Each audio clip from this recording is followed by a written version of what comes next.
Hello everyone, this is Shad Reyes from SCAI 2025. I'm very privileged to be with Dr. Adhir Shroff from Washington DC to talk about his new book about MC handbook, which SCAI editor is for mechanical support. Adhir, thanks for being with us. Thank you so much for having me. Congratulations, number one, for the vascular access book that you did a few years ago. Absolutely. I think it has been widely used because of the electronic version. And lately you published a new book about mechanical circulatory support. So tell us about what made you write this book. Yeah, no, thank you so much. And I do really appreciate SCAI for helping us to distribute these electronic textbooks. I think it's been really a really fun part of my career, kind of this next step of, how else do we give back to the community? And so I think the vascular access ebook was a really great proof of concept for us to see how can we do this type of a work. And then I think certainly the engagement people have had with it, and I think the people really enjoyed the format, and I think that was really reassuring to us. And I think SCAI's, we've had, I think, the tier book, the MitraClip book, and now Duane Pinto, Alex Truesdell, myself, we had this idea. This actually started before COVID, so it's probably been about six years in the works. I think we had a long slowdown during the COVID episode, and then once COVID finished, we were able to kind of get the work finished. And so, yeah, I think, for us, MCS was one of these spaces that there's lots of devices, lots of variability in what people are doing. I think we all agree that there is a tremendous opportunity to improve the quality of what we're doing in that space. And I think it really kind of made for a natural place for us to put some effort in to create an educational book that might help guide people a little bit. And definitely this is mechanical support for interventional cardiologists, has a very big variability in terms of usage and comfort of utilization. I think that's one thing. The other thing is we didn't have enough data to say which one is better for what situation and what's the best practices. So I think this book came right on just to kind of seal the deal on all these kind of question marks. Yeah, absolutely. I think that we don't know necessarily what to do, when to do it, and then how to do it. And so I think we used a lot of the chapters from the vascular access ebook about the logistics of how to put in large bore. But then we also, wanted to, I don't do ECMO. And so I feel like there's a lot of people like that. And there's a lot of people who do a lot of ECMO. And so I felt we have a whole section on ECMO and talking about that. And then right-sided devices, left-sided devices, when do you need two devices? How do you get the devices out? How do you wean? How do you transfer somebody to the ICU? And so I think we've tried to incorporate a lot of that.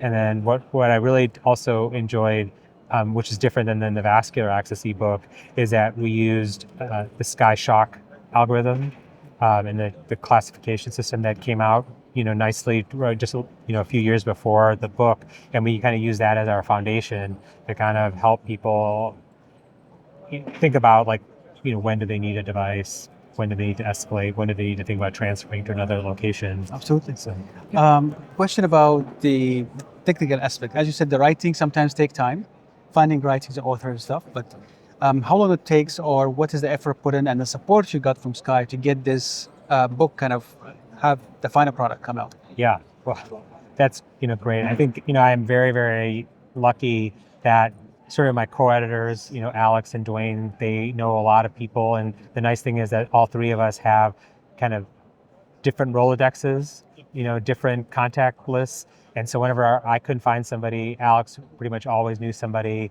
And then Duane also knew lots of folks. And so the three of us were able to find the authors. But then it's literally, when you think about herding cats, that phrase, this is exactly what that phrase was meant for. We have probably 50 to 60 chapters, over 100 authors, fellows, attendings all over the world.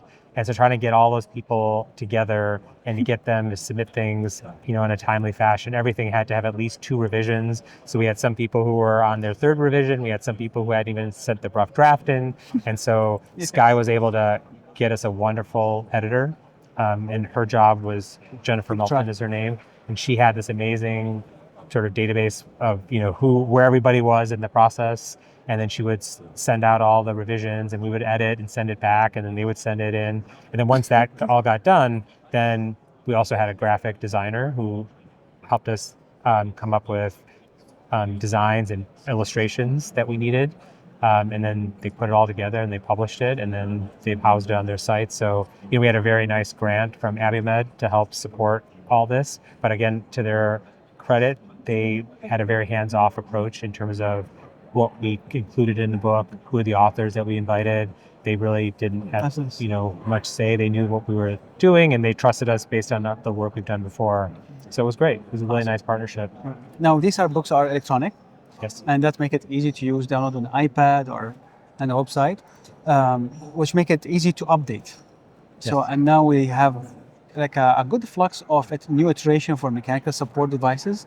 So, from your perspective, how often this book should be renewed?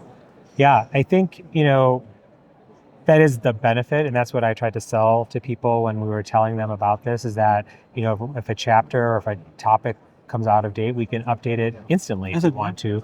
But I'm hoping that on every 2 to 3 year cycle that we can update this. I know the vascular access ebook is hopefully we're going to be updating that this year. And what I like about this is that it's an opportunity for SCAI membership to get involved. I think pretty much everybody who's involved in these projects are all SCAI members, SCAI fellows. And so I think it's another positive of being involved with SCAI, because then it gives you an opportunity to kind of have writing projects. It's really free of any industry inputs. So you don't have to have any Sunshine Act obligations or conflicts. And so, I'm very excited about that. I think it makes people very excited to be part of the community, because they get to participate in these works. Absolutely. Well, thank you so much again, Dr. Shroff, for all you have done, as you said, from the vascular access to the TIR program, TIR book, as well as now MCS. And I think there's more coming in the pipeline. Absolutely. I think what you did with your team, created a platform. It was like a vehicle. It's easy. So it's a matter of just changing the topic and finding the correct author just to launch for the new project. Yeah, it's been good. Yeah, I think SCAI has been really supportive. Yeah, no, I appreciate it. Thank you for doing all this. I appreciate you having this platform for us to kind of talk about our work, and so I really appreciate that. Thank you so much. Watch the videos and others on the YouTube channel. This is Shahid Reyes coming to you from SCAI 2025 in Washington, D.C.